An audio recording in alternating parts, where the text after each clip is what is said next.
I was small.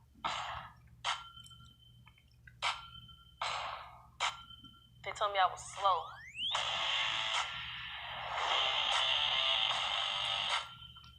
They told me I was weak. They told me I wasn't a college football player. I didn't walk like them. I didn't look like them. I didn't lift like them. I wasn't fast like them. I am strong. I am fast. And I am not weak. And guess what? This is where the dream begins.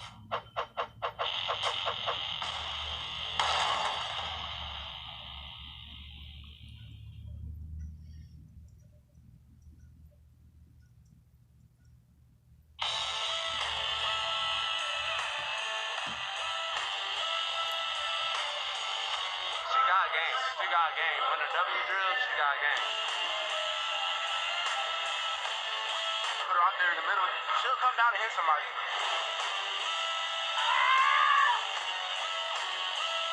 I don't think Tony thinks she's a girl sometimes. Girls don't do that. And Tony can. What can she do?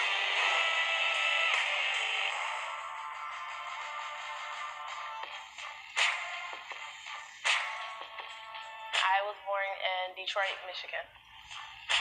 The area I grew up in was very rough. A lot of gangbangers, a lot of drug addicts, not a lot of good housing. Growing up, it was really, really hard for me because I felt like I was alone most of the time. I was my own role model. When I was 4 years old, I was physically and sexually abused, and I was taken out of the home of my mother. The process of foster care is definitely rough because you don't know what type of people who are gonna try to adopt you. The first family that I was getting in, they weren't really as stable, and I was getting physically abused. And then the second family, I was getting mentally and physically abused. The third family I had was my biological mother, but they felt that the home was not stable enough for me. So then they took me and placed me into another home. The feeling of not being wanted only made me push harder. The hardest part was trying to learn how to put on my pads and stuff on myself and making sure that they covered my lower chest. So sometimes I have my pig sets out, or I'll just tuck them inside of my shirt set so that no one pulls on them.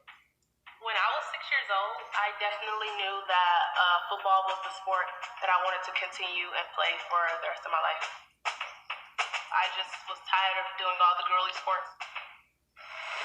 Trying to have confidence in a male-dominated sport was really, really hard. All my sports helped me get through tough times. They kept my mind off of thinking about not being wanted. In high school, I was the homecoming queen and also a football player. My goal after my senior year of high school was to try to play at the next level.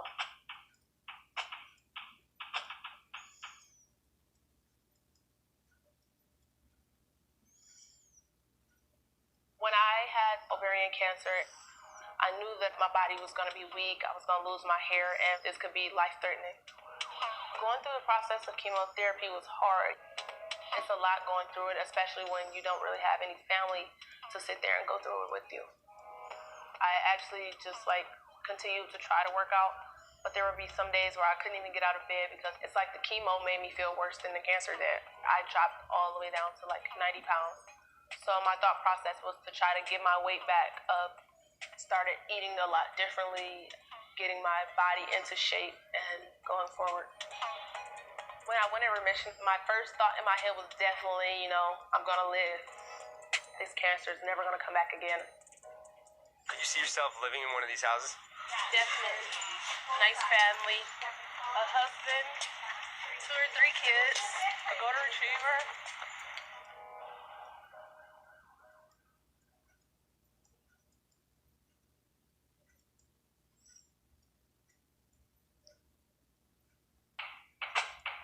I moved to LA because I wanted to be around new people, new surroundings.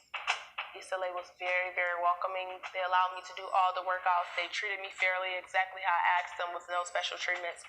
So that made me feel like I was a part of the team already. Some are like my brothers, some are like my best friends, some are like my kids. East LA has given me a place to call home, a place to say I have a family away from home, and a place where I feel as though my opportunities are finally being opened up to, and that scouts are actually taking a look at my talents.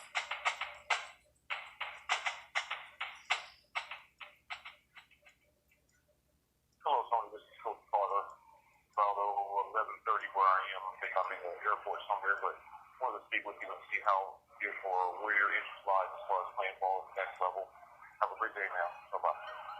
I probably listen to it like every week. For the first time in history, I am actually the first female to be offered a full ride scholarship to play college football at a four-year university as a non-specialist.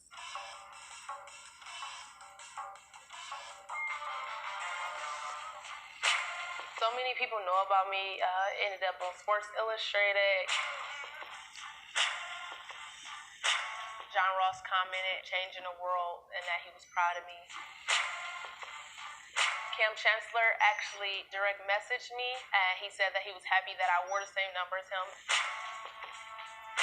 I've flown all the way to the New Orleans Saints to accept the award called a Game Changer for changing people's minds about what females are capable of.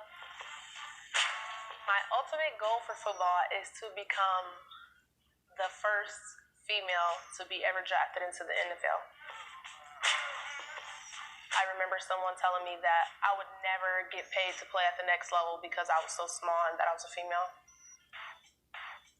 No one's achievement should ever be based on gender, but by confidence and talent.